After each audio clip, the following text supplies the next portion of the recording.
තෙරුවන් සරණයි ඔයාලා හැමෝටම. කොණ්ඩේ කොච්චර දිගට වවා ගත්තත් අග පැලිලා නම් කොණ්ඩේ ලස්සන අඩු වෙන්න පුළුවන්. හැබැයි ඒකට කරන්න පුළුවන් සරල දේවල් කීපයක් තියෙනවා. අද වීඩියෝ එකෙන් ඒ ගැන මම කියලා දෙනවා. කොණ්ඩේ අග පැලෙන්න බලපාන හේතු කීපයක්. දිනපතා අනුගමනය කරන්න ඕන පිළිවෙත්. ගෙදරදීම කරගන්න පුළුවන් සරල ස්වභාවික සත්කාරයක් කියලා දෙනවා මම අද. ඒ නිසා වීඩියෝ එක අවසාන වෙනකම්ම බලන්න. කොණ්ඩේ අග පැලෙන්නේ ඇයි? කොණ්ඩේ අග පැලීම කියන්නේ මොකක්ද? කොණ්ඩේ අග පැලීම ඇතිවන්නේ කොණ්ඩේ අග කොටස වියලී ගොස් දුර්වල වීම නිසා. නිතරම කොණ්ඩේ උණු වතුරෙන් සේදීම, අධික උෂ්ණත්වයක් ඇති හේයා ඩය භාවිතය, තෙත කොණ්ඩය තදින් පීරීම, කෙමිකල් ට්‍රීට්මන්ට් කිරීම. එවැනි දේවල් නිසා කොණ්ඩයට හානි වෙන්න පුළුවන්. ඒ වගේම කොණ්ඩේ ස්වභාවික තෙතමනය අඩු වුණාමත් අග කොටස වියලි වෙලා පැලෙන්න පුළුවන්. ඒ නිසා කොණ්ඩේ දිග වැඩි කරගන්න එක විතරක් නෙවෙයි කොණ්ඩේ අග කොටස ආරක්ෂා කරගන්න එකත් වැදගත්. පළමු උපදෙස. කොණ්ඩේ මෘදුව හසුරවන්න. ආගෙන ආපු ගමන් තෙත කොණ්ඩේ තදින් පීරන්න එපා. තෙත වෙලාවට කොණ්ඩේ සාපේක්ෂව ගැලවී යාම වැඩි. පළමුව මෘදු තුවායකින් වතුරට ඉවත් කරන්න. කොණ්ඩේ වියලුණාට පසුව කොණ්ඩේ පීරන්න. දැති ලොකු පනාවක් අරගෙන කොණ්ඩේ අග කොටසෙන් පටන්ගෙන කොණ්ඩේ පීරන්න.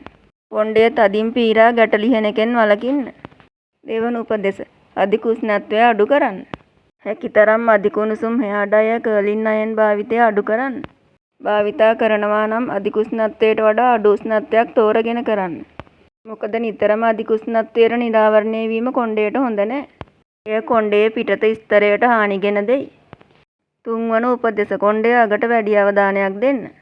බොහෝ දෙනෙක් ෂැම්පු කරන්නේ මුළු කොණ්ඩයටම හොඳින් ගාමින්. නමුත් ෂැම්පු එක ප්‍රධාන වශයෙන් හිස් කබල පිරිසිදු කිරීමට භාවිතා කරන දෙයක්. කොණ්ඩේ දිග කොටස සහ අග කොටසේ තෙතමනය රැක ගැනීමට අවශ්‍ය නිසා කන්ඩිෂනර් එකක් භාවිතා කරන්න.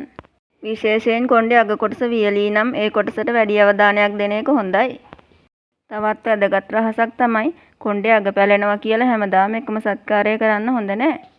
කොණ්ඩයට හානි කරන පුරුදු අඩු කරන එක තමයි වැදගත්ම දේ. නිතරම කොණ්ඩය තදින් බැඳගෙන ඉන්න එක අඩු කරන්න. නිදා ගන්න වෙලාවෙත් අධික ලෙස ඇදෙන විදියට කොණ්ඩේ බැඳගෙන ඉන්න එපා. ඒ වගේම කොණ්ඩේ වියලි වෙලාවටත් නිතර නිතර පීරන්න එපා. ශරීරයේ ඇතුළතිනුත් කොණ්ඩයට පෝෂණයක් අවශ්‍යයි.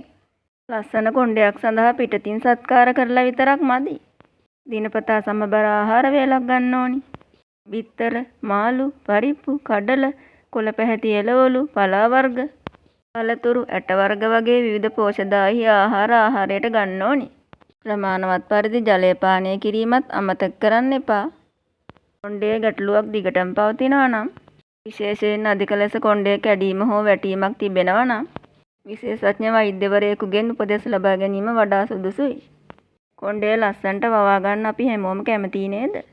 හැබැයි කොණ්ඩය දිගට වවා ගන්නවට වඩා වැදගත් වෙන්නේ නිරෝගීව කොණ්ඩය රැක බලා ගන්න එක. අද කියපු පුංචි පුරුදු ටික දවසින් දවස ඔයාගේ හේයා කෙයා රූටින් එකට එකතු කරගන්න. ඔබේ කොණ්ඩේ වෙනස් වෙන්න කාලයක් ගත වෙන්න පුළුවන්. ඒ නිසා නිතරම ඉවසීමෙන් ආදරෙන් කොණ්ඩේ රැක බලා ගන්න. ලස්සන කොණ්ඩයක් කියන්නේ දිගින් විතරක් මැනෙන දෙයක් නෙමෙයි. ඒක ඔබට ආදරෙන් කරන පුංචි රැකවරණවල ප්‍රතිඵලයක්. බලමුද එහෙනම් කොණ්ඩේ පැලෙනවට කරන්න පුළුවන් ස්වභාවික සත්කාරය මොකක්ද කියලා. මේ සඳහා අවශ්‍ය වෙන්නේ අලිගැට පෙර මදේ සහ පොල් තෙල් ස්වල්පයක්. අලිගැට පෙර මදේ හොඳින් පොඩි කරන්න. එයට පොල් තෙල් ස්වල්පය එකතු කරන්න. එය මෘදු පේස්ට් එකක් වගේ හදාගන්න. ඉන්පසු මෙම මිශ්‍රණය හිස් කබලේ නොව කොණ්ඩයේ දිග සහ අග කොටසේ ආලේප කරන්න. විනාඩි 20ක් පමණ තබාගෙන පසුව සාමාන්‍ය ෂැම්පු එකකින් සෝදා ගන්න.